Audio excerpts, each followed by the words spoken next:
খুব সুন্দর লাগতেছে কলিয়া, ভিডিওতে খুব সুন্দর লাগছে।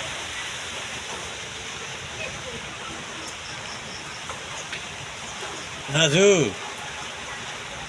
দোস্ত কিছু বল তুই। বৃষ্টির মধ্যে কি আর বলবো, বৃষ্টি তো পরিবেশ খারাপ হয়ে গেল। আমাদের প্রোগ্রামের কি হবে? তা আমরা সারা জীবন তো শুনে এলাম বৃষ্টি হলে পরিবেশ সুন্দর হয়। সালাম আলাইকুম ভাই, কই? কি আর করার আছে, বৃষ্টি যখন হচ্ছে ও তো তো কিছু করার নেই। আসো আসো এই যে পুকুর পাড়, আসো, আসো। খালি কাজ করো আর গোসল দাও।